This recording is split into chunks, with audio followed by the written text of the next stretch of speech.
Hello, are you a parent of teens? Are you interested in sharing insights on parenting teens? Welcome back to Parenting Teens. Today I'm here with my friend Ronald, and he's also my Saba Pristu. So I'm really privileged because I look up to him. I look up to him and his family because they are really great examples of parents in my community.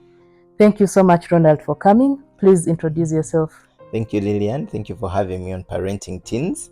I'm glad to be here and to share my thoughts about this topic. My name is Ronald Kazibwe. I am a father to 4 biological children and a 5th child that we got later in life. We have a teenager in the house. I do humanitarian work, but like you said, I'm also the head of laity in our community.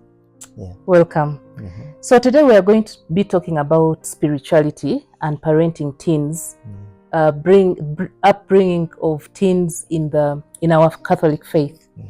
So I will ask you a couple of questions, which will help our viewers to probably understand how we Catholics raise teens in the faith. So the first question. What is your view about the role of spirituality in parenting teens in Uganda today? Spirituality helps, gives us the values that basically act as our benchmarks when we are parenting children. Because the world has given us many practices, it has given us standards, but because of our spirituality, and we look to a higher calling, we have standards that tend to be higher, and we look up to those standards. Those standards give us the values that we need. They give us the guidance, the map that we need in our parenting role, especially when we are parenting teens. Yeah. What from your faith have you found useful in your parenting journey? From my faith, looking at my faith has a rich history. It has also the sacraments, but that aside, it has given me a formation as a parent to be able to pass on that to my children. It has so many programs, first of all, that have different facets, and when you tap into all those programs, you always have an answer to the different challenges as a parent that help you to navigate around the challenges that we're having in parenting children. Yeah. Thank you. What do you think about parents who say that their children will choose their faith when they are of age, so there's no need to impose your faith on them? I think they are wrong. It's a wrong school of thought for a parent to say they will leave it to the world to form their children, and then they pick it up in their adult life. We as parents have a role to be the parents to our children, and we pick this from the scriptures. One of the scriptures in that we always fall back to is Joshua, when he says in 24 that, as for me and my household, we shall choose to serve the Lord. As the parent, you need to make a decision early enough. Children are always being formed by someone. If it is not you who is forming them, it is going to be someone somewhere in the world. There's so much competition for the souls of our children. So you as a parent, you need to pick it up at the earliest.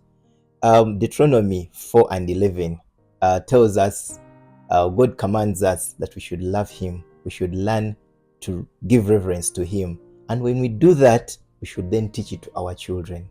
And you cannot say that you're waiting to do it at a later age. And bringing it closer to the New Testament, when Jesus was living, the last commandment he gave to all of us, he said, go out and make the world my disciples.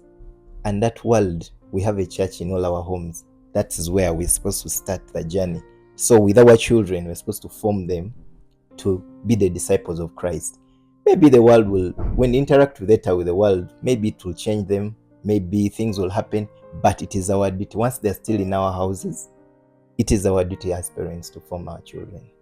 Yeah, I like what you say about formation, because even legally, the state considers everyone below the age of 18 as a child, Yes. and they are supposed to follow the guidance of their parents. Yes. So I wonder where this saying comes from, where parents think that you let your children grow and then they choose their faith. I think it's coming from the side that many people don't want to do the hard work. Many people want the easy side of things. It is easier for you to be a friend to your child than to be a parent. So many parents are looking for way around this role that they have to play. Many parents are not in homes. Many parents don't give time to their children. And so they find an excuse, a way out on this role, on this duty that they were given. But it's a wrong thought. Yeah. You know, as Catholics, we also look at the family as a vocation. Yes. And it's the very first unit of organization, even legally.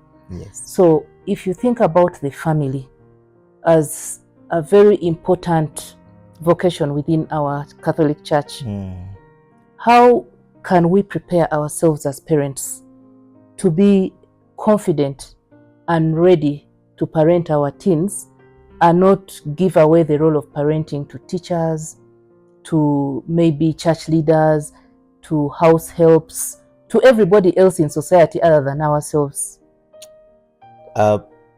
It is not easy to be a parent, and we all accept that, because what happens is that... But we choose to be parents. Yes, we choose to be parents, and many times what happens is you fall into this, and then you start parenting. Many people are not prepared for this. There's no script. But there's no script.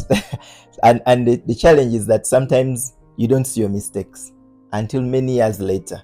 And that's when you realize, I made mistakes with these children, but you can't correct them. We've seen David doing that in his old life when all his family was in chaos, and he sat and said, okay, I think I was ruling the world. I brought peace to this country, but in my household, I failed as a parent. So it's a hard call, but the good thing is that we have very many aids. We have literature. We have different programs, including what we are doing here. These are all available to parents if they can tap into this knowledge. Yeah. Can you just share with us some ways in which you engage your teens that enables them grow up in the faith, believing, and also understanding and respecting and valuing the role of you as a parent in bringing them up correctly? I'll give you an example. I'll use an analogy of a compound. It's common in schools. If you've noticed that there's always a beautiful lawn and there's always a pathway that has been cut out. But you'll notice that many times, especially the students, they'll choose to cut certain paths within the lawn, within the grass, and find their way around. So what some good gardeners know is that instead of, in Uganda, what we do is we put fence, we put thorns, so we stop them from passing there. But what they do is they go around that same thing and they still pass. So good gardeners, what they do is that they don't stop them, but they recreate a path around that area where those students are passing, and then it's so they come into conformity. That's how it is with us parents. Our children are challenging us around that. That's the time when they are going to ask so many questions about our faith. That's when the world is confronting with a lot of information, and what we usually do as parents sometimes is that we come up with this the rule of this has to happen at this time.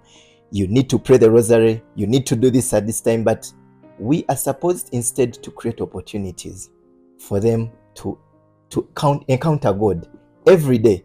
Instead of you asking them, did you say the rosary this day? I could ask, did you talk to God today? Or when a child is facing a challenge, I'm like, can you take that to prayer? Maybe God will answer you.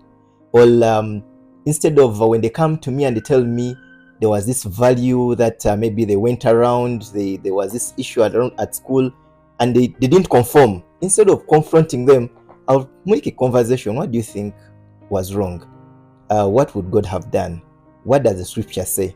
So this starts them to think on their own, and then they start appreciating, oh, actually my parent is not really the problem, or my parent is not right or wrong, but there's a lot of issues that I have to deal with around here, and I have to discover them on my own. So I create opportunities for them to confront this. I create opportunities for them to encounter God. I create opportunities for them to face conversion every day, opportunities for them to be merciful, opportunities to help others. So when they are doing all those things, they get to appreciate God.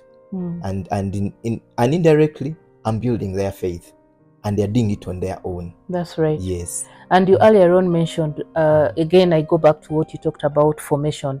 Because if you've raised your children already, Yes, right from childhood, to in a good way, you've introduced them to church, you've introduced them to the values of the church, and you've taken them to church and exposed them to many activities yes, within the church community, then I think it makes it a little bit easier for them to navigate their teenage years knowing that they have that background yes, that they are building on. So probably it's not as challenging as if you wait until they are grown and then you begin to start introducing these values. Exactly.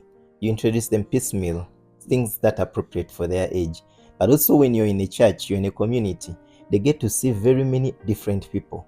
And maybe they'll fall in love. You know how teenagers are. They will just like the way you smile, and then they gravitate towards you. So they get to understand, oh, actually, if you have a challenge, maybe you can talk to Auntie Leah if you can't talk to me as a parent. So sometimes that's what the church gives us, that community. Yes, of different mothers and fathers to our children. Yeah.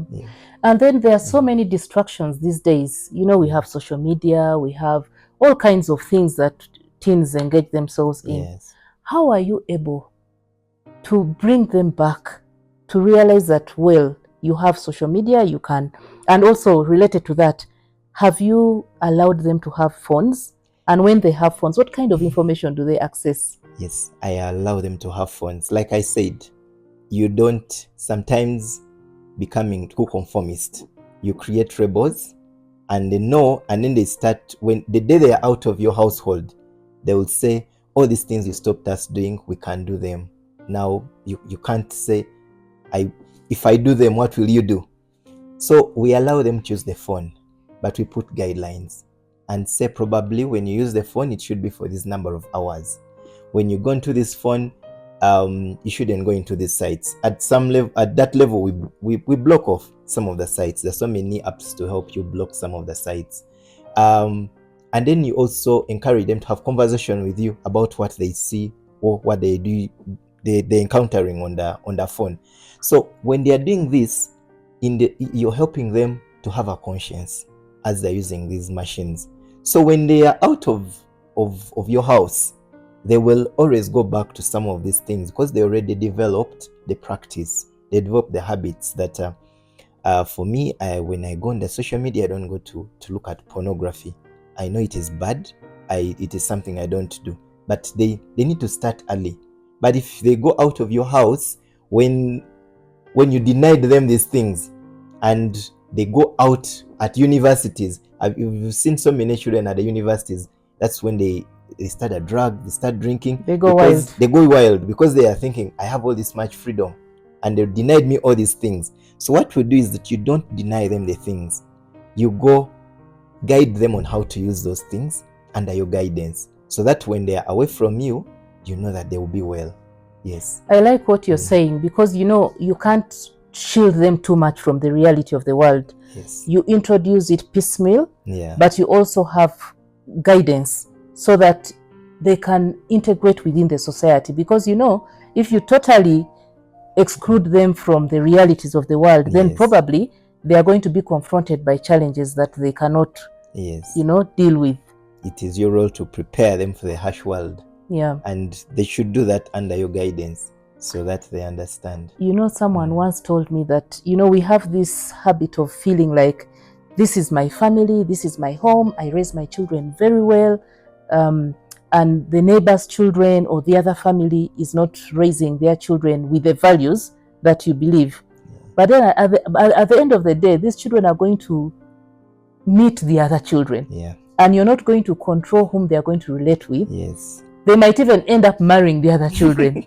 So That is true. as Christians, what can we do? And you said at the beginning that, teaching your children to be empathetic, to care about others. I think it's something that is very important in our society today. While we are raising our own children, we should also be concerned about other children Yes. in our neighborhood, because at the end of the day, our children are going to interact with those children. That's true. And that's why sometimes I said it is very good, as in the Catholic, we have a community, that we always encourage that if we have programs, all children are included. And we intentionally put these programs so that even those children that may be at home, the parents are not doing the job that they should be doing, maybe they get to face some of these realities when they come to meet the larger group under the guidance of someone. So that is where now those formational programs, those teens programs, the talks, they come into play. And it is very important that when they are there, very many parents come on board. And some parents say, I really don't know how to speak. I don't know what to pass on. But that 1 hour, another child listens to you. Probably that is all they are going to need. Yeah. To look back to whenever they are confronted with that issue, they remember your voice. It comes back to them. And that is how then we can take care of the other world around us. Because eventually our children are going to meet them in school. They're going to be friends with them. They're going to get married. They're going to work together, and they're going to influence them. True. Yeah. Yes. And also when they engage in those activities within the church community, then they are also meeting friends in the right spaces. Yes. So probably the majority of their friends will be those that have the same values as them. Yes. True. So as we conclude, I want to ask you one final question. What are the benefits you have experienced journeying with your teen in your Catholic faith? One of the benefits, I think, my daughter always hears the voice.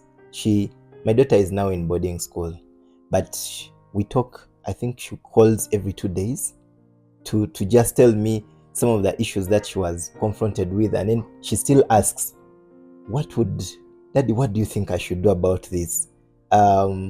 Sometimes it is an issue they had at school, and then she says, I did this thing and it put me in trouble. So do you think I was right? And we have those conversations. Even when she gets she tells you, I got a crush.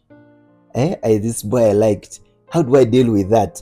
It's because we've cultivated a relationship of being open and talking and not judging. We don't judge when children come to us, because we know in the Catholic faith that we have the sacrament of penance. When everything has failed, we know that we can always be renewed by that. So I think for me that has been one of the benefits I've got from that. Thank you very much, Ronald. For you who are watching, Ronald is a highly respected member of the church, and we all look up to him and his family. He has been able to lead us together with his wife in the Catholic faith as the leader of the laity. And we are really I am personally very proud to be associated with you. And I think when we have leaders of the church who are like us, we are able to learn from you. Because, it's especially for us who are in the Catholic faith, we look up to our church leaders because they're the ones who are like us. They are married, and we can share experiences, and you organize so many programs for us in the church, which enables us to share our personal challenges in raising our teens, in navigating life generally. So we are so proud of you, and I am so privileged that we had this chance to talk. Thank you very much. Thank you too for hosting me. For those of you who have been watching, please like, comment, subscribe, join the conversation, and let's continue sharing our insights on how we parent our teens. Thank you very much, and bye.